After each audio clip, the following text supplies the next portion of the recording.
You know, this week is a special week for the youth, no? By God's grace, for the very first time, we sent over 30 of our youth to CCF Maine, no? Praise God. And for the past 3 days, they attended a conference, and our prayer is that God really moved in their lives, no? And it's a move conference, no? So next year, if you're interested, and if you're interested to send your kids also there, the youth, no? If they're in that age, 13 and up, you can also send them, no? And I know usually when we attend conferences, grabe yung pagbabago at nare-realign tayo sa plano ng Panginoon sa buhay natin. So today, um, yung message natin will be about the youth. No? And I pray na ma-appreciate natin at mag-speak sa atin ng Panginoon ngayong araw na to. Before I go to our message, no, allow me to share with you some of the things that this is what I usually share with DOH, no, but it's very good for all of us to know this, no. Yung una sa lahat is, did you know that 1 in 100 deaths in the world is caused by suicide? And the majority of this is from ages 15 to 29. This is the youth that we're talking about. And recently, yun lang, no? Parang I just talked to someone. This is youth, and this person just shared na, I'm so scared for one of my friends because my friend is considering to commit suicide. And this is the youth. Ito yung youth na dapat napakalayo ng tingin dahil napakarami pa nilang gustong abutin sa buhay, and yet they are hopeless. You see? What else? No? What else? According to the World Health Organization, 5% of adults are diagnosed with clinical depression. And marami rin doon is from the youth.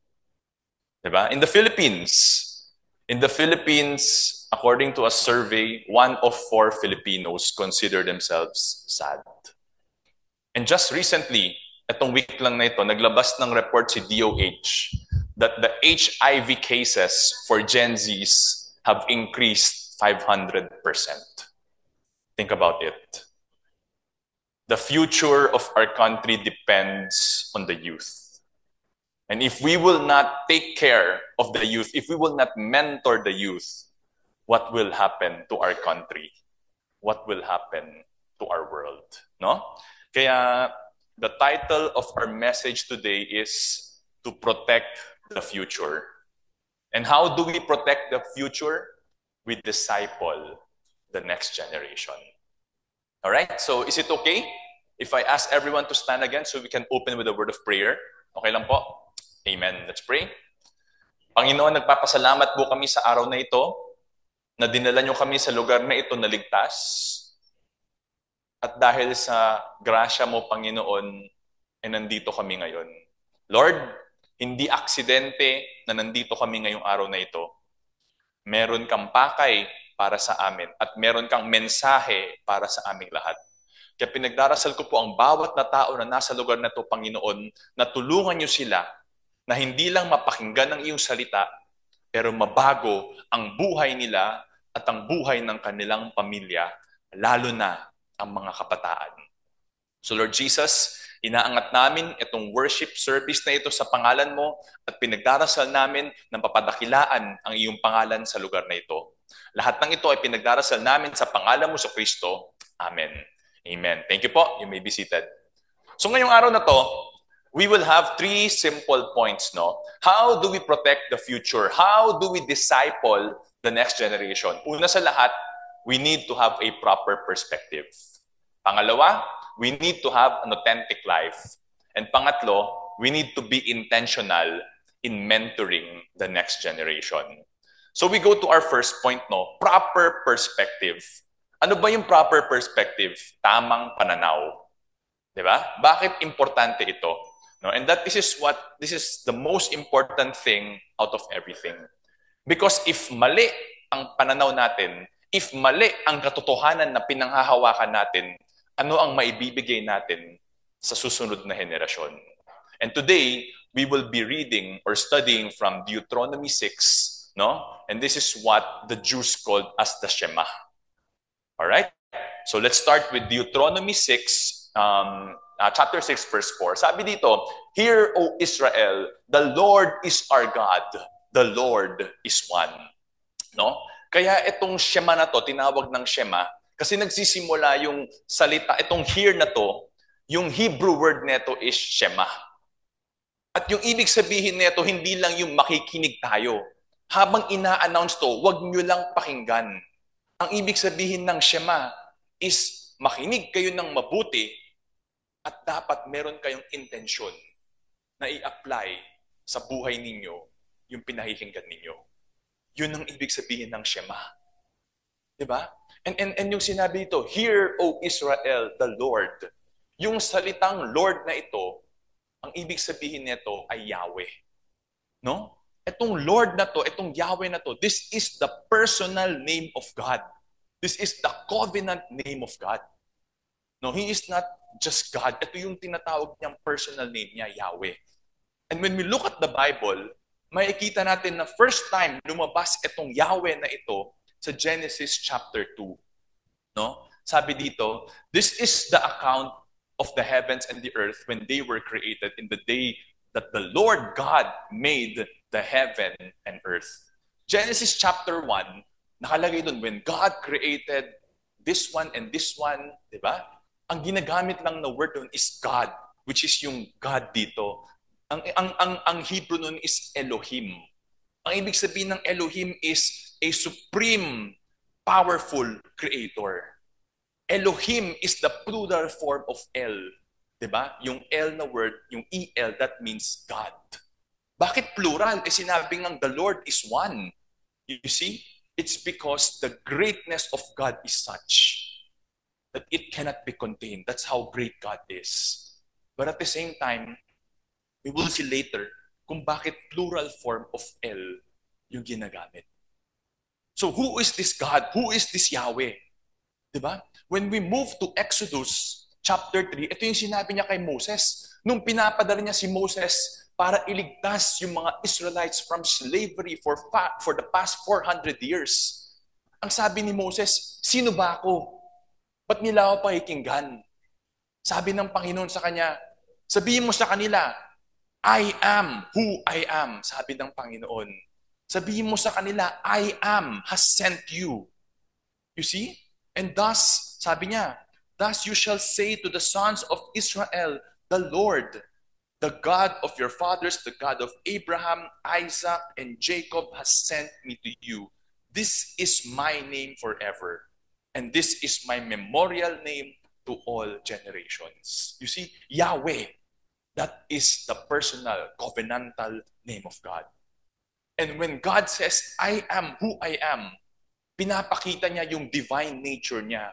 Ano ibig sabihin nun? I am who I am. Hindi ako nagbabago. Constant ako. Eternal ako. Yan ang sinasabi ng Panginoon. Di ba? Kaya sa John chapter 8 verse 58, nung sinabi ni Jesus, "Truly, truly, I say to you, before Abraham was born, I am." Therefore, they pick up stones to throw at him, but Jesus hid himself and went out of the temple. You see, when they were asking Jesus, "Sino ka ba? Anong authority mo?" Ang sinabi niya, yung pinagmamalaki nyo na nanggaling kayo kay Abraham bago pa siya pinanganak, I am. I already existed. You see? And nung narinig ng mga Israelites, ng mga Hudyo, yung salitang I am, bakit nila babatuhin si Jesus? Because para sa kanila, tao ka lang. Why are you claiming to be God? And this is not the only time that Jesus said, "I am." There are several times that Jesus said, "I am." Diba? Ano sabi ni Jesus? "I am the bread of life." Ibig sabihin, He is the one that sustains us spiritually. I am the light of the world. Diba? He reveals the truth to us and removes the darkness in our lives. I am the door. He is our access to salvation. I am the good shepherd. Mahal tayo ng Panginoon. And He will die for us. Yan yung sinabi niya. I am the resurrection and the life. Anong sabi niya? I have power over life and death. I am the way, the truth, and the life. Ano sinasabi niya? I am the only way if you want to be saved. And finally, I am the true vine. Diba? He is the source of our spiritual life. Kaya kung babalikan natin dito, sinabi dito sa Deuteronomy 6 verse 4, Hear, O Israel, the Lord is our God, the Lord is one. You see? Yung one na ginamit dito, ang ibig sabihin neto sa Hebrew, yung word na to is ekad. Yung ekad na yun, ibig sabihin, one. This one God is unique. There is no one like this one God. No? But ekad also means to, this one God is unified. This one God is undivided. You see? From the Shema mismo, we can already see that this one God is one God. But there's three persons in this one God. And you might say, how is that possible? When you go back to Genesis chapter 1, makikita nyo na doon that when God created everything, yung lilikhain niya na yung tao, anong sinabi niya? Let us make man in our image according to our likeness. You see, who is God talking to? Because you know what? Angels were already created. But angels do not share the same nature as God. God's nature is unique. Angels are also created beings, but God is eternal. So none has the same nature as God. So who is God talking to? It is what we call the Godhead. The Father, the Spirit, and the Son. Kaya sinabi ni Jesus sa John chapter 10 verse 30, I and the Father are one. Yung one na ginamit na to, because this is the New Testament, and alam natin, the New Testament is written in Greek. The Old Testament is written in Hebrew. Yung word na one na to, yung Greek word na to is hen. At yung ibig sabihin nun, one essence, one nature. So alam nila na when Jesus said that I and the Father are one, He again is saying that He shares the same nature as God. And no one shares the same nature as God because God is one. Kaya pag babasahin niyo yung verse 31 dito, ano na naman ginawa nila? Kumuha na naman sila ng bato. Papatayin na naman nila si Jesus. So you see, Jesus claimed to be God. And He did not restrict people from worshiping Him when you read the Bible. When you read the Bible, the apostles, the prophets, everyone else, when people worship them, pinapatayo nila. Hindi namin deserve yan. Ang Panginoon lang ang may deserve ng worship. But Jesus never restricted people from worshiping Him because He knew who He is. Diba? And what else? Nung nagsabi na si Jesus na aalis na siya, anong sinabi niya sa mga disciples niya? I will ask the Father and He will give you another helper that He may be with you forever. That is the Spirit of truth. Yung word na helper dito, yung Greek niyan is alon. And yung word na yun, ibig sabihin, I will send you another one of the same nature. And as I have said, there is none who has the same nature as God. And we know, ano sabi niya dito, sino yung helper na yun? The Spirit of truth. So you see, a lot of people say, wala namang Trinity na word sa Bible. So how can you claim that there is such a word as Trinity? The reality is, wala talagang Trinity sa Bible. But you know what? The concept of a triune God is clearly seen and explained in the Bible. You might ask, saan ba nanggaling yung salitang Trinity? Nanggaling yan dun sa mga religious gathering nila before na pag nag-uusap sila about the Bible and they talk about God, ganito nila pag-usapan si God. God the Father, God the Son, and God the Holy Spirit. Pag gumagawa sila ng mga kasulatan nila, mga doktrina dati, yun ang sinusulat nila. God the Father, God the Son, and God the Holy Spirit. So nagdesisyon sila. Para mabilis, gumawa na lang tayo ng theological term dito na Trinity. Para imbis na mahaba yung sinusulat natin, isang salita na lang. So you see, when people mock the triune God and say that there is no Trinity in the Bible, they don't know what they're talking about. Because We never say that the Trinity is in the Bible. It is a term made by the former heads of the church so that it will be easier to describe the triune God. Diba? That is why when Jesus said, I am, gusto siyang patayin ng mga tao. Because they knew he was claiming to be God. But you know what? Jesus proved who he said he is. Because 2,000 years ago, Jesus resurrected from the dead. And that is the proof that he is who he say he is. That he is the I am. That he is God, our Savior. You see, if Jesus did not resurrect from the dead, no? Tatlo lang ang option natin when we look at Jesus. He is either a liar, a lunatic, or Lord. Diba? Sabi na, kung siraulo si Jesus, diba? Yung sinasabi ng mga tao, siraulo yan, tao lang yan, baliw yan, he is claiming to be God. But you know what? Even the religious leaders in those times acknowledge that he is a rabbi. Na yung wisdom niya is far beyond them. Kung hindi sa siraulo, pwedeng sinungaling siya. But you know what? His resurrection proved that he is who he said he is. That is why if you look at that logic, either he is a liar, a lunatic, siraulo, or he is Lord. I believe that there is enough evidence to show us all that Jesus is Lord. And because of that, we can fully trust in Him.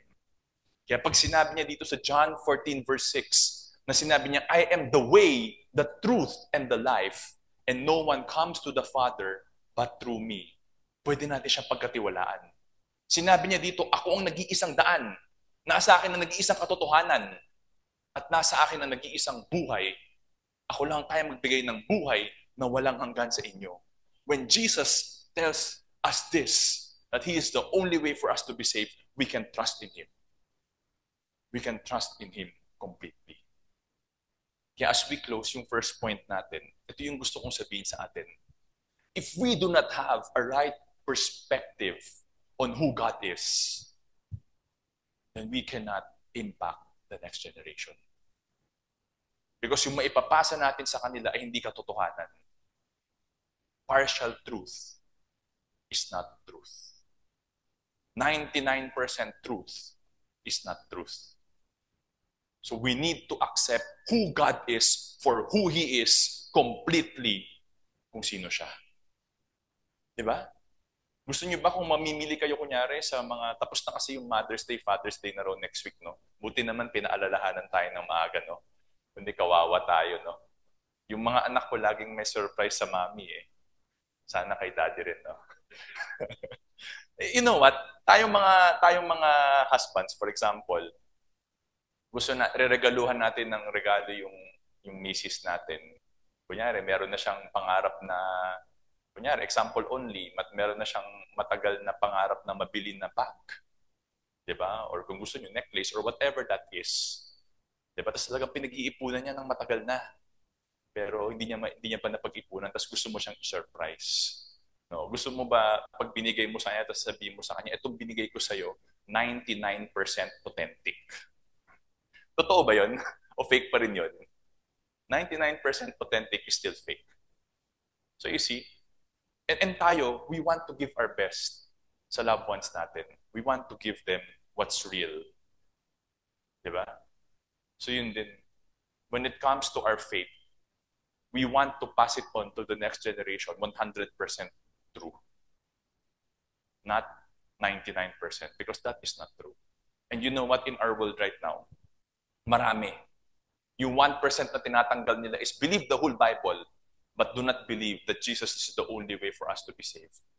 Do not believe that Jesus is God. That is the 1% na tinatanggal nila sa katotohanan. That is why this world has a wrong view of who God is. You have to believe God for who He is completely as He is. Because God is unchanging. Kaya sinabi niya, I am who I am. I am eternal, unchanging. You see? That is why Jesus is the only one who can save us. Not religion. not rituals, not good works. Jesus is the only one who can save us. And you know what?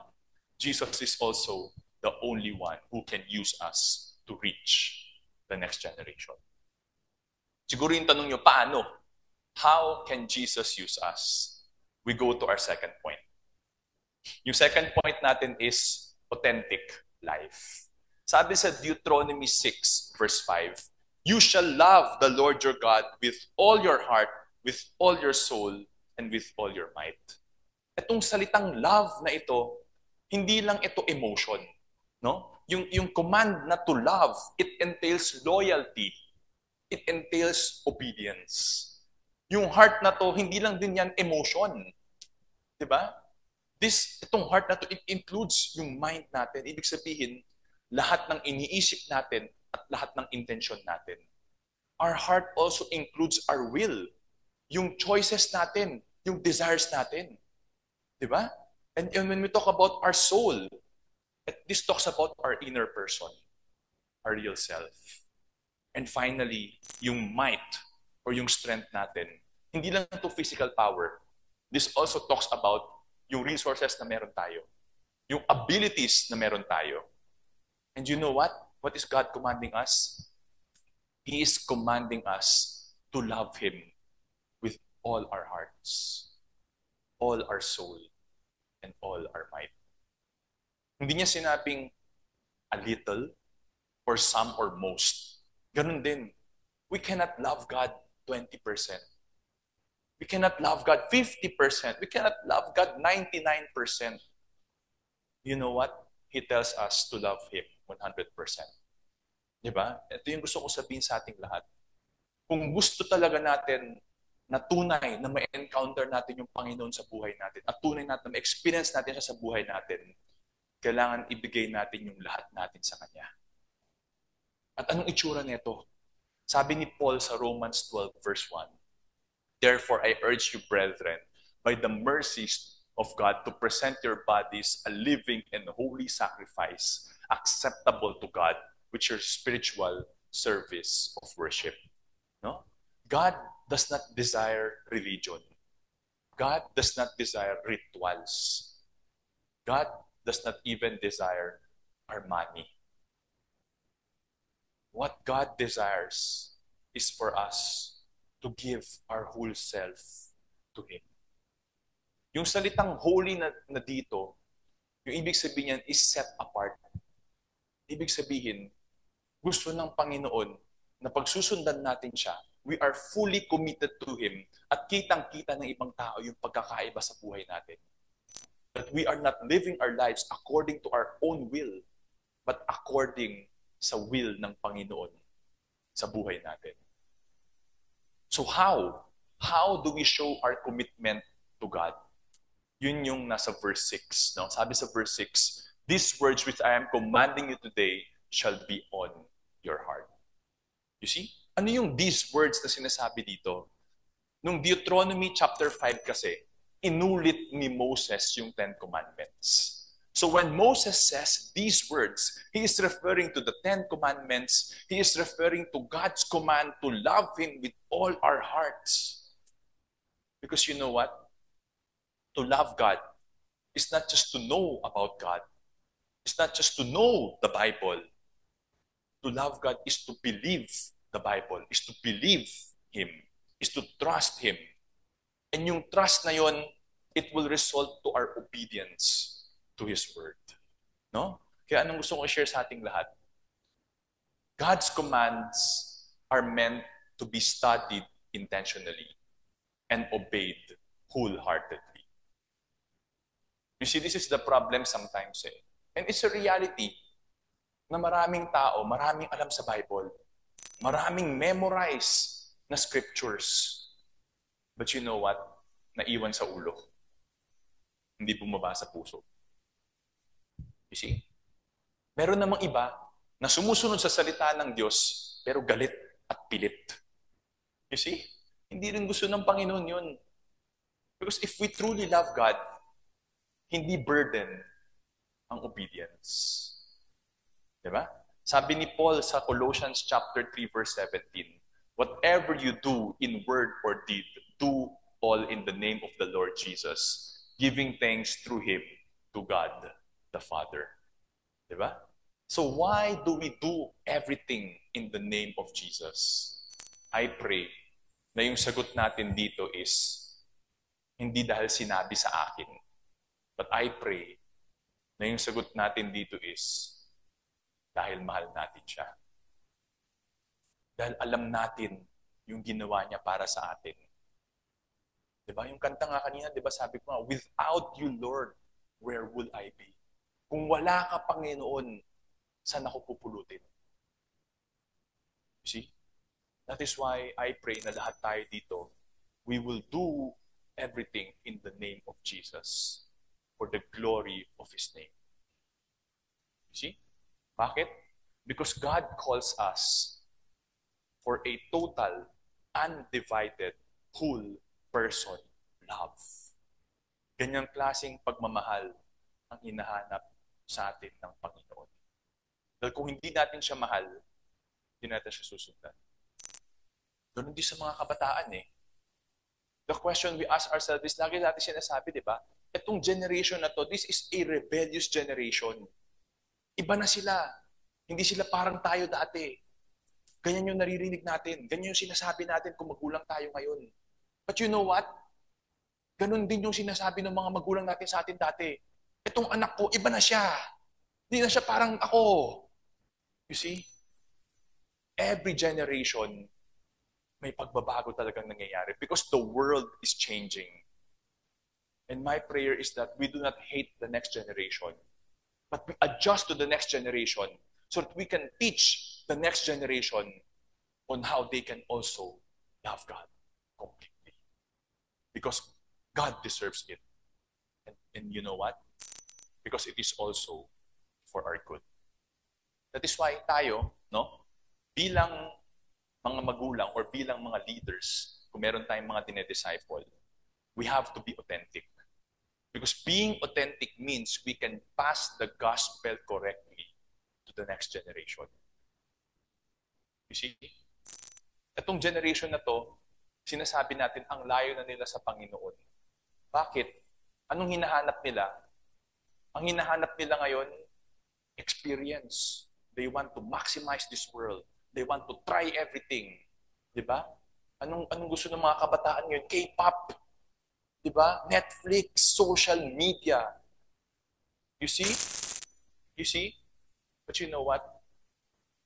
When you look at surveys in the US, the youth does not hate the church. But what the youth is looking for is an authentic church. Because ang usually experience ng youth, dadalhin sila ng magulang nila sa simbahan. Yung magulang nila pag nasa simbahan, ang bait-bait, nakangiti lagi, tumutulong sa ibang tao. Pero sa bahay, laging galit, sinasaktan pa sila. So you see, I pray that we will be authentic. Because the young generation, the youth, is looking for an authentic church. They are looking for authentic parents. Para yung maipapasa natin sa kabataan, hindi subjective na Christianity. Hindi lang ritual, pero tunay na pananampalataya at relasyon sa Panginoon. Alright? Now let's go to our third point. No? Huwag kayong mag-alala, mabilis talaga tayo ngayon kasi after nung third point ko, mas mahaba pa yung susunod. No? Kaya relax lang kayo. No? Third point, no? Intentional mentoring, no? We go to verse 7, no? Sabi dito, di ba? You shall teach them diligently to your sons, and you shall talk of them when you sit in your house, when you walk by the way, and when you lie down, and when you rise up. Yung teach na word na ito, yung Hebrew word na ito is shanan. And yung ibig sabihin nun is to engrave, or sa Tagalog, ukitin, iukit. No? So think about it, no? Yung kuha kayong isang bato, tapos kung meron kayong iuukit sa bato na yon, yung tanong ko sa inyo, mabubura ba yon? Kung malalim yung pagkaukit ninyo. Hindi eh. Diba? At kung iiwan nyo lang yun, Hindi yun tatamaan ng ibang bato o ng hangin o ng kung ano. It will be there for a very, very long time. At ganun yung sinasabi sa atin dito. When we teach God's Word to our children, kailangan ukitin natin ito sa mga puso nila. Yung diligently, how will we do that? We have to be intentional. We have to be consistent when we teach God's Word to our children. Because you know what? Pwede mo magtaas dito yung mga magulang. Sino yung magulang na dito? Can you raise your hands? Amen, no? So next week, Father's Day, please join us, no? Anyway, tayong mga magulang, no? Ito yung gusto kong sabihin sa ating lahat. No? Parents are primarily responsible for the faith of their children. It is not pastors. It is not Sunday school teachers. It is not D group leaders. We are primarily responsible. And fathers, tayo ang inappoint ng Panginoon na spiritual leader ng family natin. So we have to act like one. We cannot delegate. We cannot delegate to our wives na i-disciple yung anak natin. That will not work. Because you know what? According to statistics, diba? The world needs a father. Read the book. According to statistics, if the father is the spiritual leader of the family, yun yung highest chance na maintindihan ng anak yung katotohanan ng salita ng Diyos. You see? The probability of the child becoming a Christian is so much higher when the father is the one na minumodel ng anak niya. It is even higher when both parents are discipling their children. Ganun kalaki ang impact ng tatay. No? So I pray na maintindihan natin yun. And when we teach our children, hindi lang natin yan tinuturuan na gamit yung salita. It must be seen in our actions. That's how we live authentic lives. That's how we become intentional in discipling our children. So how do we teach them? Diba? Sabi dito, you should talk of them. When you sit, when you walk, when you lie down, when you rise up. No? So when you talk of them, ang sinasabi dito, hindi lang to once. Hindi lang yung galing ko ng linggo, yung Sunday yung anak ko, tapos na yun. Hindi ganun.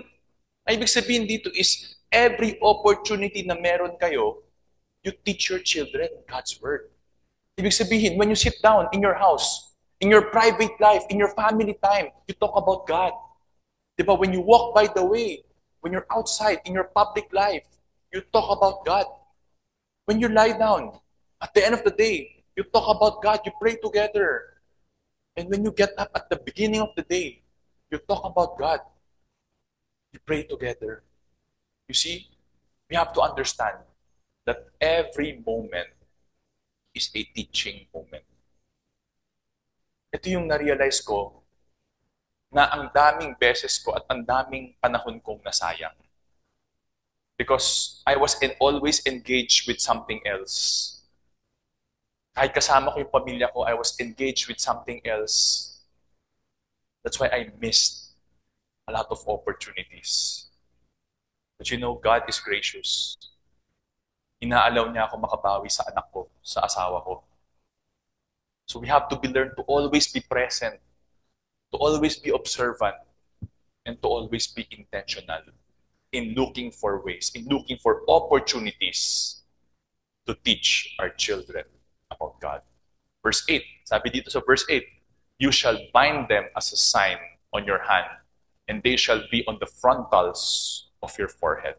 No? So ito nga yung Shema. So pag pinagpe-pray ito ng mga Jewish people, diba? Itong verse na to, in-apply nila literally sa buhay nila. They develop what we call the tefillin. Ito yung itsura nun, no? May tali, merong letter cubes, tapos yung laman ng letter cubes na yan, mahabang scroll na scripture yung nakasulat. So ang ginagawa nila, when they are praying the Shema, nakatali yan dito sa foreheads nila, siya nakatali sa braso nila. Kasi yun yung sabi sa verse 8 eh. Tapos ganun sila magdasal. You know what? I have nothing against the strap the cube and the scripture. Kung gusto natin magdasal tayo, may hawak tayong mic, may hawak tayong kutsara o tinidor, doesn't matter. You know what? If I pray using the Shema, you might criticize me, pero kung yung heart ko naman is really sa Panginoon, and yung heart ko naman is to worship and to obey God, then there's nothing wrong.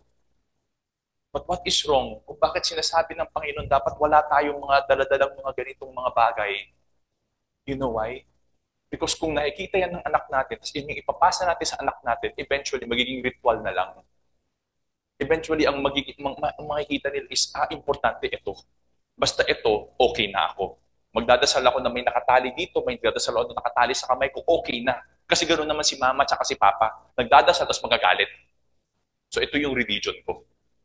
You see? That's why ayaw ni God ng ganyan eh. Even in the Old Testament, but binawal ni God yung mga idols. Because nadidistract yung mga tao. Instead of focusing on God, may equate na lang na, o basta hawak ko tong ripultong ito, kasama ko na si God. Kahit na hindi ako nagpe-pray, kahit na hindi ako nagbabasa ng Bible, basta itong ripulto na to, kasama ko na si God. That's the danger. There's nothing wrong, but there's a huge danger. Kaya I'd rather not. You see? Because you know what? When God says to bind them as a sign, ang tinutukoy ng Panginoon dito is yung heart natin. The intention here is, when you teach it to your children, when you read it, kayo, nag-aaral din kayo sa sarili nyo, we have to be constantly aware of God's Word. Para alam natin in situations, ano ba sinasabi ng Panginoon dito? Okay. Para ma-obey ko. You see? And when it says na in your hand, ibig sabihin, in what you do, in your actions, you have to always obey God. You have to always remember yung word ni God. And when it says your forehead, ibig sabihin, yung iniisip ninyo. Sometimes, maganda yung ginagawa niya, pero ang sama naman ng iniisip ninyo. Cannot be. You see? Because ano sabi dito? God's word should influence and direct how we act and how we think all the time. No? And finally, verse 9, sabi sa verse 9, di ba? You shall write them on the doorpost of your house and on your gates. Ibig sabihin nito, there should be visible reminders of God's word. So anong ginawa ng mga Hudyo? Nagsulat sila talaga doon. Diba? But what's the meaning? Diba? We have to be intentional when we do something. Ito yung challenge ko sa ating lahat. Develop habits to constantly remind yourselves of God's word. So ano yung usual habit na ito? Sabi ng asawa ko, di ba? Di ba? Lagay tayo ng mga verses sa bahay natin para ma-remind tayo ng word ni God. Sa table mo, sa opisina mo, you can put those verses. But again, it's a reminder. Pero think about it. Di ba? Nasa sales ka kunyari. Di ba? Biglang nagagalit na yung kliyente mo. Tapos sakto nakita mo doon sa table mo, thou shall not lie. No? Tapos nasa isip mo, para hindi na magalit na, magsisinungaling na lang ako para tapos na ito. Oh, you see? Did you obey? Be careful. There's the reminder. But if you will not honor or obey the reminder of God, what's the point? You see? Kaya nga, what truly matters is yung sinabi ko, di ba, yung sa simula kanina. We need to have a right perspective of who God is. He needs to be God in our lives. He needs to be our master. Otherwise, kahit anong reminder pa yung makita natin, it would not matter. In our generation right now, how do we set up a reminder? Sa cellphone natin, if you have the Bible app, di ba? Pwede mong lagyan ng notification yan. 8 o'clock, 7 o'clock, every day, lalabas yung verse of the day. You can even put widgets on your phone. Palakihin mo siya, para yung verse of the day, pagbukas mo ng cellphone mo, nandun, nasa harapan, katabi ng orasan. You can do that. Diba? Ako, what I do is, I have alarms. Many points of the day. Around 5 or 6 times a day, nag-a-alarm ako. And when that alarm rings, I pray. Kahit nasa meeting ako, pag nag-alarm yun, magpe-pray talaga ako. Siyempre, nakabukas yung mata ko. Baka pagtawanan ako doon. But it's a reminder. Why? Para ma-realign ako lagi kay God. Kung galit ako, nagalit ako, ay, Mali, Lord. Sorry. You see, we need to be intentional in building godly habits. Because these habits are the ones we will pass on to our children. Sabi sa Proverbs 22 verse 6, di ba? Train up a child in the way he should go. Even when he is old, he will not depart from it. Yung word na train up dito, di ba? Kaunak, yung ibig sabihin niyan sa Hebrew. Ibig sabihin, you dedicate your children. You make sure your children is set apart. Di ba? How? By intentionally teaching them God's word and by helping them build godly habits as early as possible. Diba? In the way he should go according to the path of God. So ano yung dalawang focus natin? Two things sa anak natin, no? Or sa mga dinidisciple natin. Moral direction. We need to teach them God's word.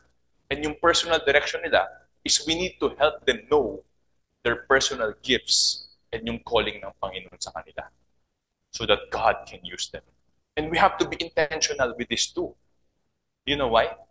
Because if we will be passive, then the word will actively influence our children. You see? We cannot leave it to others. We cannot leave it to chance. Kung makakakilala ba sa Panginoon at kung magiging maayos ba yung buhay ng anak natin, we have to be intentional in mentoring our children and our spiritual children. No? So ano sabi dito? So that when he is old, he will not depart from it. Not depart, ibig sabihin, he will be consistent in staying in the right path. But you know what? Consistent does not mean our children will not sin or struggle in life. Consistent does not mean they will live a perfect life dahil wala namang perfecto sa atin. But it just means that because nagtanim tayo at tumatak sa kanila yon, magkamali man sila, matumba man sila, by God's grace, may babalik sila sa tamang landas. But you know what? I teach you something about the Bible. Proverbs, no? Proverbs are general principles. They are not commands and they are not promises. They are general principles. So ibig sabihin, they are not absolute guarantees. But statistically, di ba, there's a high chance that this will happen. Ito yung pinagkaiba. Kaya nga sabi ko, when we read the Bible, we need to understand kung paano ba isinulat yung Bible na yun, yung passage na yun. Is it a promise? Is it a command? Because if it's a promise, for example, di ba, you shall love the Lord your God with all your heart, with all your soul, and with all your might. It's a command. So we have to obey that. Susundan natin yun. And when Jesus said in John 3:16, for God so loved the world that he gave his only begotten Son, that whoever believes in him shall not perish but have eternal life. It is a promise that if we believe in Jesus, we will have eternal life. That is something we can hold on to. You see? But this one, we cannot say na, tinrain ko naman yung anak ko, tinuruan ko naman ang salita ng Panginoon, pero bakit ngayon wala na sa simbahan? Sinungaling ka, Panginoon. You see? You see? We can say that. But as I share, Proverbs are probabilities. They are not guarantees. They are general principles. So you see the importance of knowing how to study the Bible. No? And if you want to learn how to study the Bible, we can help you. Approach us at the back. Kung sino man sila, leave your name and number. We'll get in touch with you. Alright? But generally, no, ito yung importante. Early training and consistent mentoring will leave a lasting impact. No? So, sino dito yung may anak na less than 6 years old? Can you raise your hand? Oy, praise God. Okay. Less than 10 years old, para mas marami konti. Ayun. Okay. You know what? Start early. Huwag niyong sabihin na, ay bata pa to, hindi nakakaintindi. You know what? We are teaching our 3-year-old God's Word. And she's learning. But the question is, paano pag di ako nagsimula ng maaga? Is it too late? You know what? You can start today. You can start today. There's no such thing as too late. Too late is a lie. You know what is too late? When we die, that is too late. Because there's no more chance. But as long as we are still alive, we can start today. We can start today by giving our lives to Jesus. Because we cannot train or disciple our children kung tayo mismo wala tayong tunay na pananampalataya sa Panginoon. It starts with us. And you know what? We trust God to redeem yung lost time. Even if dahil sa wrong choices natin, we suffer consequences already, we trust God that He can turn everything for good. And that is the amazing thing about the testimonies of people. Ang dami kong kapalpakan sa buhay ko. But you know what? God can use my story of transformation for His glory. And God can use, adik ako dati. God can use me to reach out to drug addicts to show them that there is hope. Na posible na hindi ka babalik sa droga. That is the power of God. And you can start today if you give your lives to Jesus. So you see, I pray that God spoke to us today. But as I said, relax lang kayo kasi mahaba ako lagi mag-preach, no? Kalahati pa lang tayo. Let's go to an actual example. I'll be fast, no? So the example that I want to share with you guys is the example of Paul and Timothy. Si Paul and Timothy, they served God together for 15 to 20 years together. Dami nilang pinuntahang lugar, Asia Minor, Greece, Macedonia, Rome. They went on a lot of missionary trips. And in that time, nakita ni Paul yung growth ni Timothy. From a disciple to a co-worker and finally to a church leader. The question is, saan nagsimula? Saan nagsimula yung journey nila? It all started in Acts chapter 16. Nung nakita ni Paul si Timothy. So what happened there? No? Sabi dito, Paul came also to Derbe and to Lystra. And a disciple there was their name Timothy, the son of a Jewish woman who was a believer, but his father was Greek. And he was well spoken of by the brethren who were in Lystra and Iconium. So, itong pagpunta ni Paul sa lugar na ito, this was his second time visiting this area. Ito na yung second missionary journey niya. The first time around na pumunta siya dito, shinare niya na yung gospel and he planted the church. And according to tradition, doon naniwala sa Panginoon yung mother and yung grandmother ni Timothy. So nung nakilala ni Paul si Timothy, nung nakita ni Paul si Timothy, Kristiyano na siya nung time na ito. He was around 16 to 20 years old nung time na ito. At makikita natin dito na yung mother niya is a believer, pero yung father niya was Greek. Ibig sabihin, unbeliever yung father niya. But you know what? That did not hinder the mother to share the gospel to Timothy. So you see, the best case scenario always is the mother and father knows God and believes God. But that is not always the case. My encouragement to you guys is look at the life of Timothy.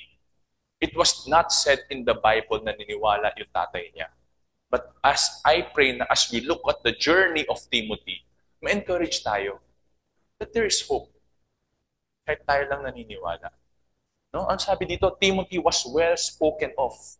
Ibig sabihin, walang negative na masabi sa kanya yung ibang tao. No? Only positive words. No? When we go to Paul's letter to Timothy, ano sinabi niya dito kay Timothy?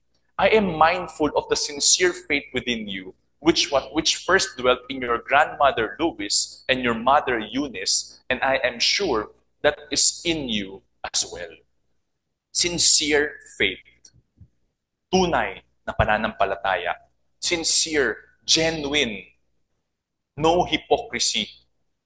No? At ito yung kalaban talaga natin lagi, hypocrisy. This is so hard.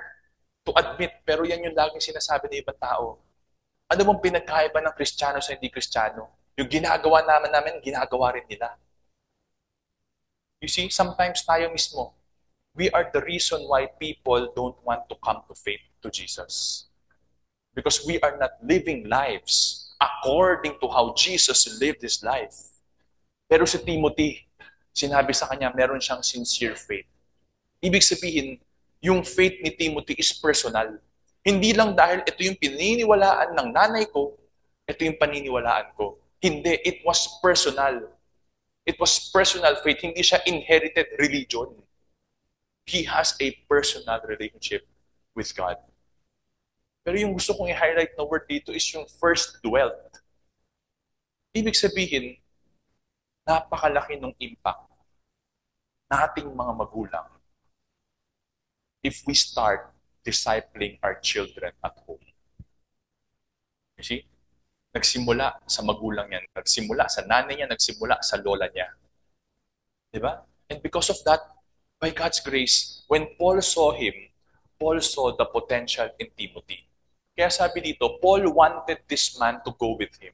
And he took him and circumcised him, and because of the Jews who were in those parts, for they knew that his father was Greek. No? So, circumcision, it's not a requirement for salvation. Circumcised lang ni Paul si Timothy just so that he can minister to the Jews. But that's not our topic.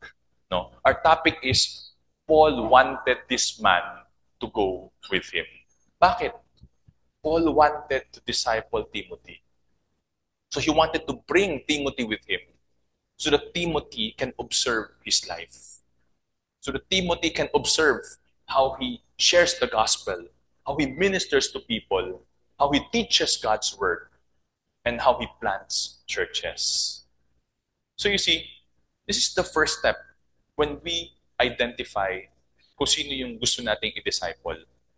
But we have to understand that discipleship is a partnership involving both biological parents and spiritual parents. Hindi natin pwedeng iiwan lang yan sa mga pastor o sa digop leader.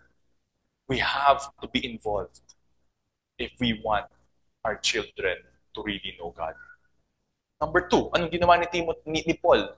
Paul instructed Timothy. Diba? He taught Timothy and he modeled to Timothy. So verse 6, anong sinabi dito? After niyang dalhin si Timothy, diretso na kaagad sila sa missionary journey. They went to different places. Pero kung babasahin niyo to, anong sabi dito? Having been forbidden by the Holy Spirit to speak the word in Asia, tapos sa baba, di ba? The Spirit of Jesus did not permit them.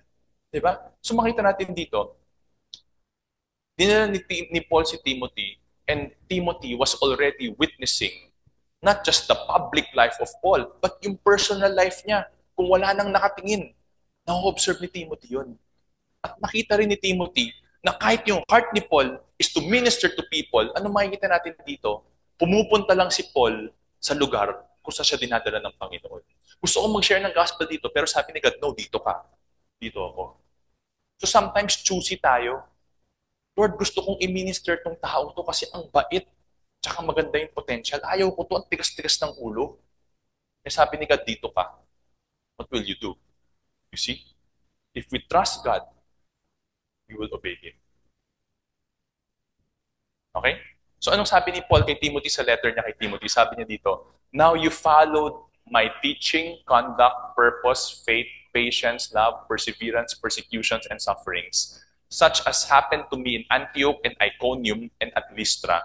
What persecutions I endured, and out of them all, the Lord rescued me.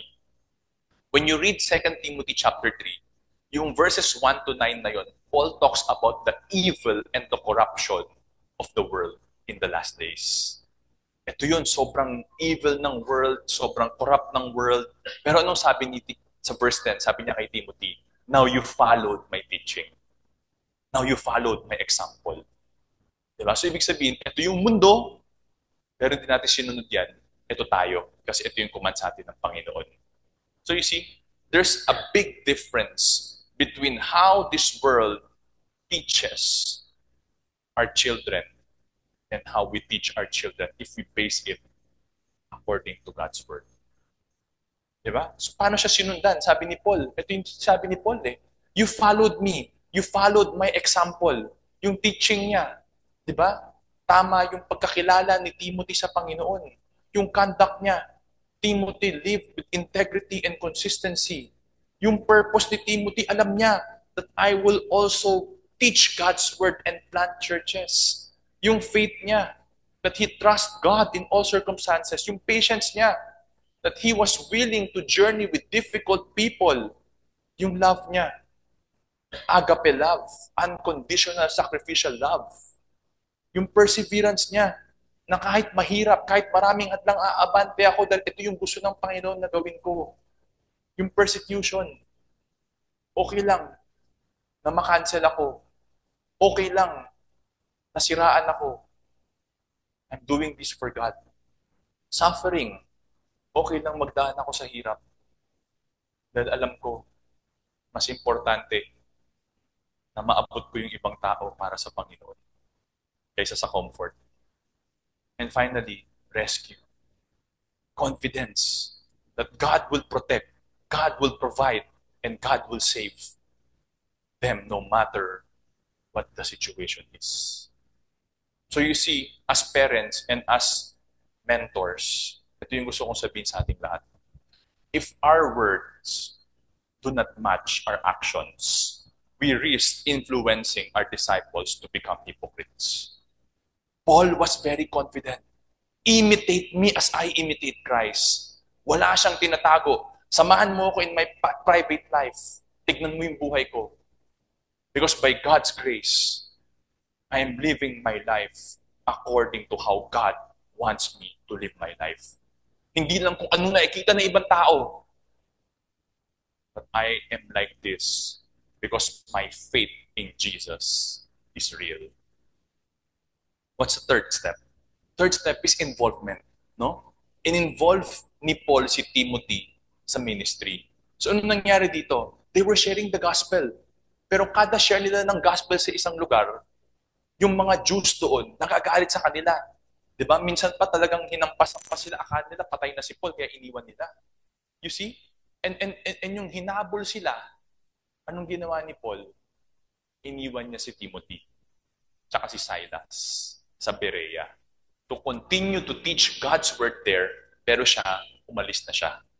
No? So na makita natin dito, discipleship does not stop in teaching and mentoring. It must proceed to involving. We must involve our disciples in ministry. We must involve our children in ministry. But the question is, will they willingly choose to serve God? Kasi meron nagsaserve God kasi napipilitan eh. Or merong nagsaserve kay God kasi parang no choice, nakakahiya pag hindi. Yung kapatid ko nagsaserve, hindi ako. Yung buong grupo natin nagsaserve, ako lang hindi. Merong ganun eh. Cannot be like that. We have to help them arrive at a point that they really want to serve God genuinely. Alright? What's next? The fourth step is installation. Diba? Delegated leadership. Ano nangyari, no? Ito yung unang letter ni Paul kay Timothy. Sabi niya kay Timothy, to Timothy, my true child in faith, grace, mercy, and peace from God the Father and Christ Jesus our Lord, as I urge you upon my departure for Macedonia, remain at Ephesus, so that you may instruct certain men not to teach strange doctrines. So anong point dito? Iniwan ni Paul si Timothy sa Ephesus to pastor the church in Ephesus. Ano yung specific instruction niya? Continue to teach them the truth and protect them from false doctrines or lies. Bakit ni Paul iniwan si Timothy sa Ephesus? Because Ephesus is one of the largest and most influential city ng Roman Empire. So, he chose someone that he really trusted to pastor the church there. So, anong point ko? If we do discipleship the right way, di ba? it will help our disciple arrive where God intends them to be. Not everyone is called to become pastors. Not everyone is called to become missionaries. Diba? For example, yung gift ko is a music. You help your disciple arrive at a point na yung talent na binigay sa kanya ng Panginoon, magamit niya to serve God and to serve other people. That is our role as parents and as disciples. You see? Next, inspiration, no? Personal counsel and encouragement, no? Sabi ni Paul kay Timothy, let no one look down on your youthfulness, but rather in speech, conduct, love, faith, and purity, show yourselves an example of those who believe. No? So bakit sinabi ni Paul ito kay Timothy? Because when Timothy was pastoring the church in Ephesus, he was just in his late 20s or early 30s. Bata pa siya. And yung kultura nila dati, di ba, napaka-importante yung age and experience when it comes to respect. So when people saw Timothy na bata pa siya, hindi nila siya nire-respeto. Hindi nila siya siniseryoso. And Paul encouraged Timothy. Diba? Paul encouraged Timothy, huwag mo silang pakinggan. Diba? But sabi niya dito, diba? But rather in speech, conduct, love, and faith, purity, show yourself an example. Ano sabi ni Paul? I-model mo yung katotohanan sa kanila. Kung paano ka magsalita. Always be calm, be honest. Diba? Speak the truth in love, in your conduct. Godly behavior, you live according to God's word. In your love, be unconditional, sacrificial, and selfless. In your faith, trust God in everything. In purity, you need to have integrity in your thoughts and in your actions. You see? Nung time na to, malayo na si Paul and Timothy. Paul continued to journey. Eventually, nakulong na siya. Diba? Malayo na sila. And Timothy was already a leader. But Paul continued to minister, to mentor, and to encourage Timothy. So sa ating lahat, ito yung gusto kong sabihin. Discipleship never ends. It is a lifelong journey. Pati sa anak natin, kahit may asawa na sila balang araw, we can continue to disciple and mentor them. And finally, ano yung last step? Investment. This is the last stage kung paano ni Paul hinanda si Timothy. Teaching others. Sabi sa 2 Timothy 2, verse 2, the things which you have heard from me in the presence of many witnesses, entrust these to faithful men who will be able to teach others also. No? Entrust. No? Yung Greek word na meaning nito is to deposit something or to pass on something valuable. Ipagkatiwala mo yung gospel, sabi ni Paul kay Timothy, sa mga faithful men. Men who are trustworthy. Subok na. Men who have proven character. Men who are spiritually mature. Man who knows the Word of God correctly. Trust them and trust it to them so they can also entrust it to the next generation. So as we end, this is something I want to share. The end goal of discipleship is spiritual multiplication. Not just one generation, but multiple. So kung tayo ngayon, meron na tayong nililid na D-group, don't be contented na may D-group na kayo. Your intention should be, or your goal should be, that your disciples would also disciple other people. Because you know what? Discipleship is not an invention of CCF. Discipleship is what Jesus did to His disciples and what His disciples did to their disciples. And yung faithfulness nila, yung proof nun is because we still believe the Lord today. That We are the fruit of the faithfulness of the early church. And in our generation right now, God is entrusting the gospel to us all, to pass it on to the next generation. I don't know if you've heard of this saying. Christianity is always one generation away from extinction. If we will not be faithful in passing God's word, in sharing the gospel to the next generation will not know who Jesus is. You see, in our generation right now, it's more difficult. Diba? Yung attention span ng kabataan ngayon, napaka-iksi. Because of screen. Ang iksi ng attention span.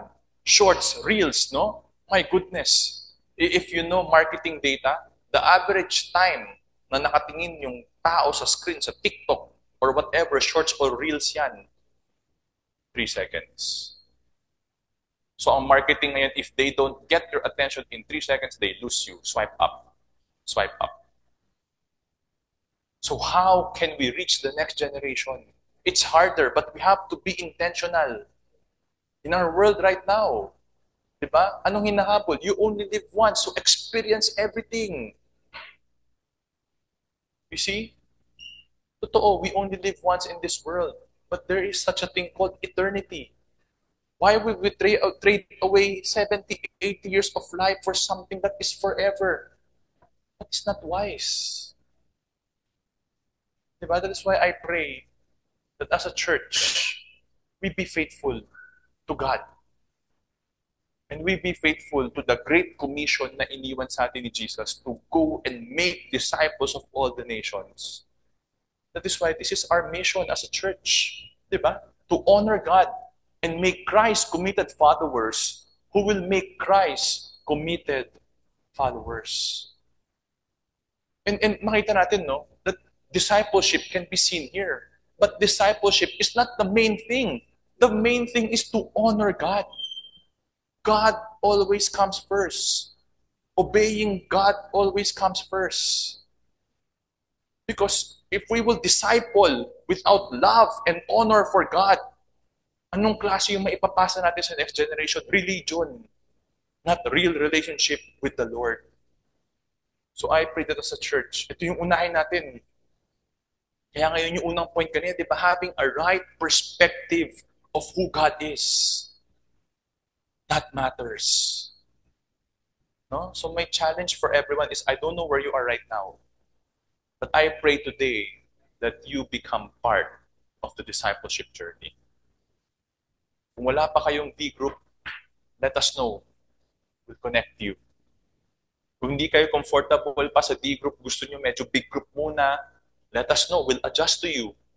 Kung ano yung need ninyo, we'll do our best to adjust so that by God's grace, you know Him more and you love Him more. No? And as we close, gusto ko rin sabihin sa inyo that this is one of the ways where you can know more about God and become part of a D group if you attend yung GLC 1 class namin, ZCF. We will start this class next month, first week of July. So registration is ongoing. Just proceed at the back. You can register there. Very simple lang to. This will be done after church. 1 hour. No, just stand for 1 hour. Then you can learn more about God's Word and you can connect with other people. If you're not available after church, if you're available on Fridays, no, 6 to 8 p.m., then join us also. I'm personally holding this ministry. This is an open table discussion ministry. So if you have questions, if you don't believe that God is real, if you want to know about dinosaurs, come to this place. We talk about all stuffs. You see? Oh, sorry. This is in our cafe, just beside Toyota. There's a cafe there. We hold it Friday, 6 to 8 p.m. Just go there. It's open for all. All right? So yun lang, no? Parang I hope and pray that God spoke to all of us today. And God reminded us that we need to protect the future. And how we do that is to disciple the next generation. First and foremost, it's very important that we have a proper perspective. Tama dapat yung pananaw natin kung sino ang Panginoon. Number two, if we know God's Word, we apply God's Word in our lives. Not just teach. It has to be seen in our lives. We have to be authentic. And finally, we have to be intentional in discipling our children and other people. So as we close, as I pray for everyone, I will not ask everyone to bow down their heads and close their eyes. Today, if God spoke to you today and you want to commit to God to disciple the next generation, either it is your children or it is other people na nilagay ng Panginoon sa puso ninyo. If you want to commit to disciple the next generation, can you just stand up so I can pray for you? Can you? Amen. Thank you. Amen. Amen. Thank you. It's not too late to start today. It's not too late. Because every day is the day, is an opportunity for us and our family to know Jesus. Amen. Thank you for your hearts. So allow me to pray for everyone who's standing. Don't be shy. It's between you and God. No one is looking. Everyone might be looking. It doesn't matter. We commit to Jesus to disciple the next generation. I ask everyone to just bow down our heads so we can pray for those who are standing, and I can pray for everyone else afterwards. Let's pray. Panginoon, papasalamat kami sa araw na ito. Nagpapasalamat kami dahil pinaalala mo sa amin ngayong araw na to na mahal mo kami, na tunay ka, at ipinigay mo ang buhay mo para sa amin, para mabigyan kaming lahat ng pag-asa, Panginoon. Lord Jesus, pinagdarasal ko itong mga taong nakatayo. They are committing today to really invest their lives in reaching out to the next generation, discipling the next generation, Panginoon. Lord, I pray that you honor the desires of their hearts. You equip them and you allow them to be true in your life. Allow them to feel you each day of their lives. Fill them with your spirit so that they would have the power to say no to sin and to say yes to you. So that they would have the compassion when they see other people, and that they would have the heart to minister and to share the gospel. Honor the desires of their hearts, and I pray that you will cause them to be a blessing to other people. And for the rest of us here today, Lord, I pray that as a church, we will be a loving church. We will be authentic. So when people look at us, your name will not be put to shame. I pray, Lord Jesus, that you will use these people, every one of us here, Lord, to reach out to our family and friends, and eventually to the whole province of Laguna. Thank you, Jesus. We lift up to you this worship service. We bring you back all the glory, the honor, and the praise. In Jesus' name we pray. Amen.